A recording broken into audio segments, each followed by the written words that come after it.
we are going to win the First World War, we're going to see to it that you have a consolidated state that extends from Arabia northward into the Levant, including Iraq. And with the same breath, they tell the Jewish population that you are entitled to a national homeland of your own in Palestine.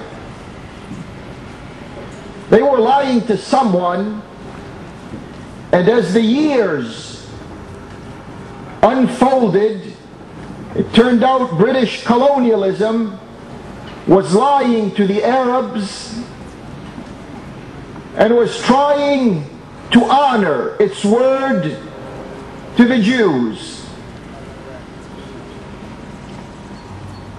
In 1947, this was after World War II and all of the details that go with World War I, the interwar years, and now the ending of World War II, we have a United Nations General Assembly resolution that says, these are words on paper, that the Jews are entitled to 53% of Palestine, the British mandated Palestine, and the Arabs are entitled to 47% of that same territory. A year later, the British leave Palestine, and then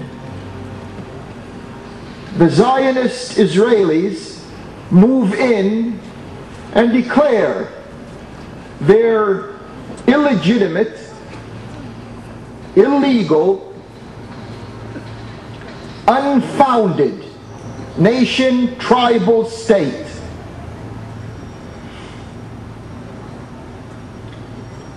There were skirmishes and conflict between the immediate victims of this aggression and occupation, that is the Palestinians, and now the new colonialists in the area who were to become the Zionist settlers who established this incompatible nation state in the Holy Land.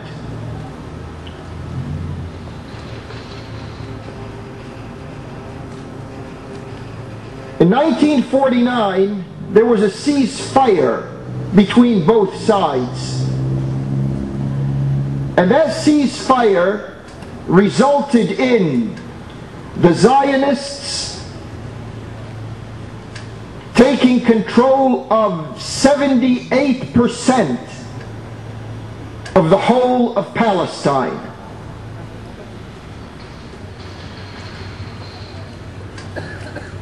Now, for the first time in that geopolitical area of the world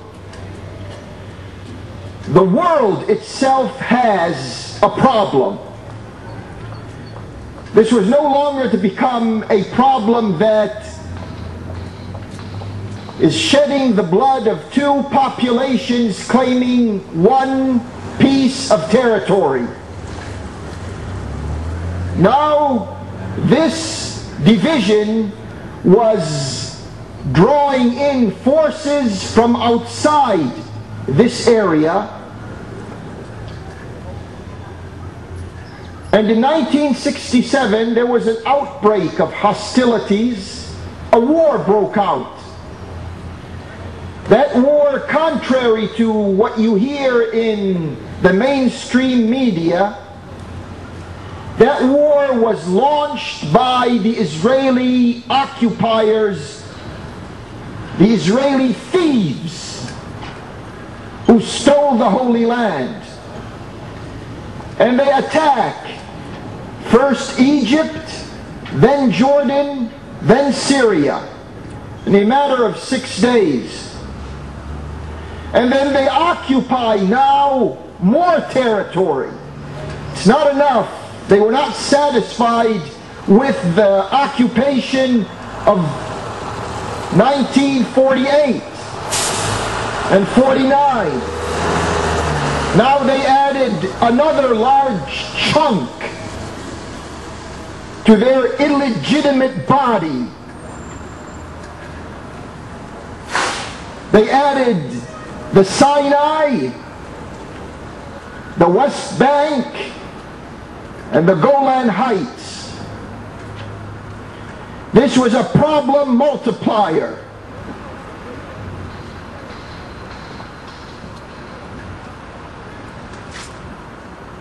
In the summer of 1967, the United Nations issued a resolution, Security Council 242, Resolution 242, that called upon the politicians of Tel Aviv to withdraw immediately from occupied or the occupied territories, depending on whether it was the French or English translation of that document. But who do you speak to? Colonialists? Racists? Nothing doing. No one was going to withdraw from these territories. In 1982, Israel invades Lebanon. Now remember, Lebanon is supposed to be, in the diplomatic parlance of the time,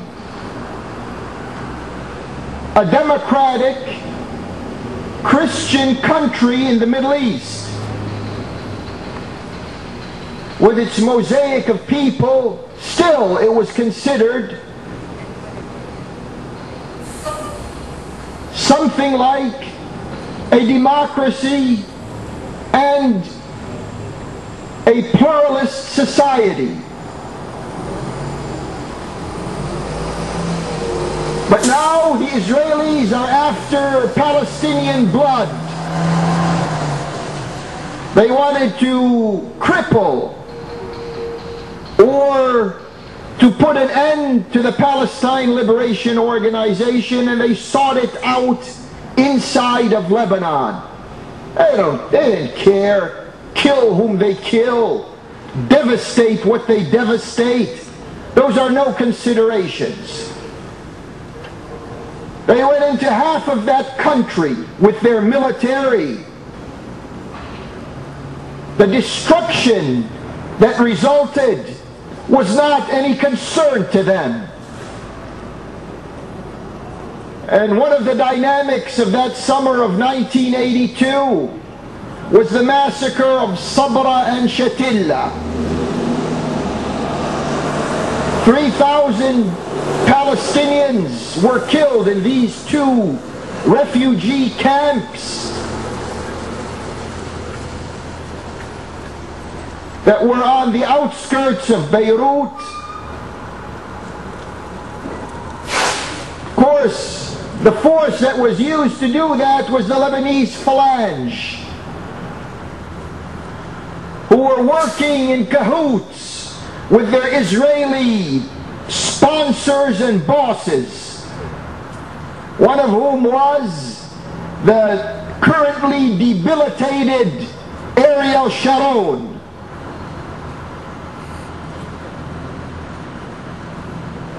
An independent Israeli commission found that he was at least partially responsible for the massacre of these 3,000 Palestinians in a very gruesome and gory manner in Sabra and Shatila. Nothing new to that general in the Israeli armed forces who was familiar